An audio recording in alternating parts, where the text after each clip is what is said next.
اور ہمارے حضرت کو وہ دعاؤں کی وجہ سے ملی تھی یہ بیوی. ہمارے حضرت کا واقعہ لکھا ہے, وہ بتاتے تھے کہ بچپن میں حضرت کا رشتہ طے کر دیا کسی خاتون سے. اب ان میں حیا بہت تھی, وہ تو پہلے زمانے میں تو نہیں ایسا ہوتا تھا کہ پہلے طے کر لو, ابا کو بتا دو, ابا کرنی ہے کرو نہیں تو میں جا رہا ہوں. یہ تو اب ہوتا ہے نا.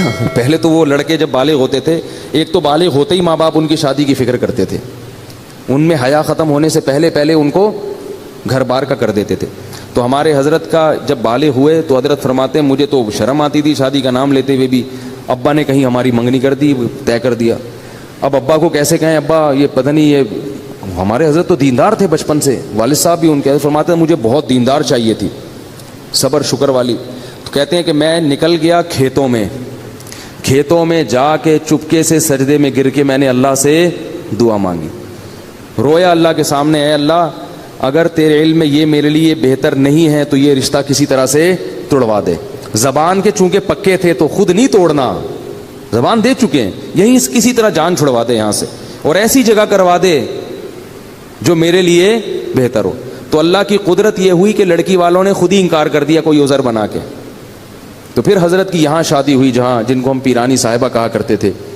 تو حضرت بڑی تعریفیں کیا کرتے تھے, اور اتنی ان میں حیا تھی کہ وہ حضرت ان کا فرماتے تھے کہ علماء دعوتیں کرتے تھے تو اس میں لوگ اپنی اپنی اہلیہ کو لے کے جاتے تھے. مفتی محمد شفیع صاحب نے کہا کہ آپ بھی اپنی اہلیہ کو لے کر آئیں. میں نے کہا ٹھیک ہے.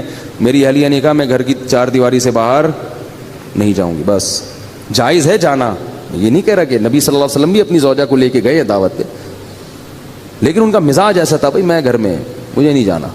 تو فرماتے ہیں مفتی شفیع صاحب بڑے خوش ہوئے, کہتے جب ہمارے گھر میں ٹیلی فون لگا, حضرت کے گھر میں پردہ ایسا تھا, مزدور 4 مہینے کام کر کے گئے ہیں. ایک مزدور نے کہا یار یہاں کیا جنات رہتے ہیں؟ کیوں بھائی؟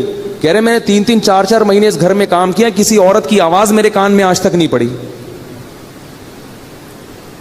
وہ ذاتی طور پر یہ چیزیں آدمی ڈنڈے کے زور سے تھوڑی بیوی سے یہ سب کچھ کروا سکتا ہے, تو اپنے اندر تقویٰ ہو. اتنا ان میں تھا کہ ان کی آواز کبھی مردوں کے کان میں ان کی اہلیہ کی نہیں پڑتی تھی. تو حضرت فرماتے میں نے جب ٹیلی فون لا کے رکھا گھر میں, ضرورت تھی فون لگوایا, تو میں نے یہ کیا کہ بھائی دیکھو جس عورت میں یہ تقویٰ نہیں ہے نا تو اس کو برا مت سمجھو. جہاں شریعت نے گنجائش دی ہے وہاں گنجائش دی ہے. عورت مرد سے ضرورت کی بات بھی کر سکتی ہے, ضرورت کے وقت گھر سے باہر بھی نکل سکتی ہے, یہ تو اوپر لیول کا ہے نا. وہ یہ تو اپنے زبردستی نہیں کر سکتے اس چیز میں. آپ عورت اگر خود اپنی مرضی سے ایسا کرنا چاہے تو ٹھیک ہے, وہ زیادہ اچھی بات ہے, لیکن آپ زبردستی نہیں کر سکتے ان چیزوں پہ. تو فون میں کیا ہوا, حضرت نے فون لا کے رکھا, فرمایا کہ اب جب فون آئے آپ جب اٹھائیں تو جب ان نون پرسن ہو نا تو بات نہ کریں اس سے. اور پتہ کیسے چلے گا کہ اپنی بہو بیٹی کا فون ہے تو فون پہ تھوڑا سا ہاتھ مار دیں, اگر آگے سے عورت کی آواز آئی ہے تو بات کر لیں, یا اپنے کسی بیٹے کی آواز آئی تو بات کر لیں, ورنہ بات نہ کریں. ہم اگر گھر میں کہہ دیں کہ بھائی جب فون اٹھاؤ تو بولو نہیں, تو میرا خیال ہے اگلے دن بیان نہیں ہوگا. بولیں گے پتہ نہیں کس فنڈامنٹلسٹ سے, بنیاد پرستوں سے کہاں پھنس گئے ہیں, طالبان سے شادی ہو گئی ہے. ٹھیک ہے نا. لیکن ہم بھی ایسے ہی, ہم کون سا اتنے پرہیزگار ہیں, تو اتنا ہی تقویٰ ہونا جتنا, یعنی بھائی جتنے خود ہو اتنے ہی دوسرے پہ کو مکلف بناؤ نا. حضرت تو خود بھی بڑے پرہیزگار تھے نا. تو حضرت فرماتے ہیں میں نے کہا اپنی اہلیہ سے کہ یوں کرنا, تو انہوں نے کہا میں نے فون کے قریب ہی نہیں جانا, میں نے فون اٹھانا ہی نہیں ہے, مجھے اس سے ویسے ہی کیا ہے الرجی. یہ مردوں کا کام ہے فون سننا. فون جس نے بیٹے بیٹی کا فون آئے گا تو آپ سن لو, پھر مجھے بتا دیا کرو تو میں بات کر لوں گی, ورنہ میں اس طرف نہیں جاتا. تو بڑی اللہ نے صبر شکر والی زندگی دی تھی ان کو. تو حضرت فرماتے ہیں اسی غربت کے ایام میں ایک انڈے والا آیا, ٹھیک ہے نا, انڈے بیچ رہا تھا, تو وہ ابلے ہوئے انڈے نا, تو وہ کہتے ہیں ہمارے گھر آیا, بولے مولوی صاحب کتنے انڈے لیا کرو گے آپ مجھ سے؟ بھئی آپ کے گھر کے اتنے افراد ہیں, میاں بیوی ہیں, بچے بھی ہیں, تو اس کا خیال تھا کہ 4-6 انڈے تو لے لیا کریں گے. حضرت فرماتے ہیں میں نے کہا نہیں, ہمارے یہاں پہلے سے کوئی انتظام ہے, ایسا کر دیا.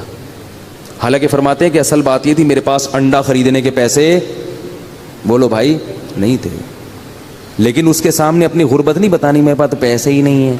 وہ کہ چلو زکوٰۃ والے انڈے پھر میں آپ کو دے دیا کروں گا. بات یہ ہے کہ غربت بھی ہو مگر ایسا اس پہ استغنا, اور چہرے پہ ایسی بشاشت اور ایسا استغنا ظاہر کرنا ہے کہ ہم سے بڑا سیٹ دنیا میں کوئی ہے ہی نہیں. اور حضرت فرماتے ہیں کہ یہ صرف زبان سے نہیں کہتا تھا, دل میں بھی سمجھتا تھا, دل میں بھی سمجھتا تھا کہ اللہ نے مجھے بہت دیا ہے, صرف اوپر اوپر سے نہیں کہ لوگوں کو بیوقوف بنانے کے لیے, دل میں بھی یہی تھا بہت دیا ہے بھائی. فرماتے تھے کہ میں 2 وقت کی روٹی کھا رہا ہوں بھائی, اور کیا چاہیے, خالی روٹی بھی کافی ہے, تو اللہ نے مجھے دال بھی دی ہے. اس پہ سوچ سوچ کے خوش ہوتے تھے کہ دال بھی دی اللہ نے مجھے, واہ واہ سبحان اللہ, اتنا خوش ہوتے تھے اس پہ, دال بھی ہے. اور اپنے شیخ کی زیارت کے لیے لاہور جایا کرتے تھے, پورے سال تنخواہ سے پیسے جمع کر کر کے ٹرین کا ٹکٹ ہوتا تھا, پورے سال کی تنخواہ سے کاٹ کاٹ کے ایک دفعہ کا چکر لگتا تھا, یہ حالت تھی.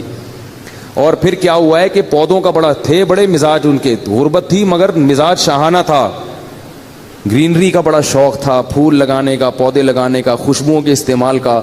تو پودے لگانے کے لیے نا ان کے پاس وہ نہیں تھا, شاور نہیں ہوتا وہ پانی دینے کے لیے, اس میں پتہ نہیں کیا ٹیکنیکل چیز کر کے ایک شاور بنایا تھا حضرت نے, تھا بڑی صفائی ستھرائی. تو کیا ہوا کہ حضرت کی اہلیہ بیمار ہو گئی. اب میں اہلیہ کا بتاؤں کیسا توکل تھا. اہلیہ بیمار ہو گئیں, ڈاکٹر کے پاس گئے تو ڈاکٹر نے کہا کہ ان کے جسم میں وٹامنس کی کمی ہے, پھل فروٹ کھانے کو, پھل فروٹ تو ملتے ہی نہیں تھے حضرت کو, غربت میں کہاں پھل کھا سکتے ہیں. تو بتایا کہ ان کو آپ پھل فروٹ کھلائیں. کیا کھلائیں؟ یہ میں صرف اپنے شیخ کے واقعات نہیں سنا رہا, مقصد یہ ہے کہ ایسی زندگی گزرے گی تو صحت بھی ملے گی, بغیر سیب کے آئرن آئے گا آپ کے جسم میں. اور ٹینشن والی زندگی گزارو گے نا, سیب کے جوس بھر بھر کے پی لو, پھر بھی آئرن کی کمی ختم نہیں ہوگی. آپ پھر فرماتے ہیں میں لے گیا ڈاکٹر کے پاس, ڈاکٹر نے کہا ان کو سیب کھلائیں, آم کھلائیں, یہ کھلائیں, وہ کھلائیں. پھر فرمایا پیسے ہی نہیں تھے سیب کھلانے کے. تو حضرت فرماتے ہیں میں نے سوچا کہ بھائی ڈاکٹر کو اللہ نے جو علم دیا ہے نا وہ اس حساب سے صحیح بات کر رہا ہے, لیکن اگر میری بیوی کو سیب کی ضرورت ہوتی تو اللہ مجھے سیب کے پیسے دیتے, جب نہیں ہے تو اس کا مطلب اللہ ویسے ہی آئرن کی کمی انشاءاللہ پوری کر دے گا, اور اللہ ان کو ویسے ہی ٹھیک کر دے گا. بیوی بھی کیونکہ توکل والی,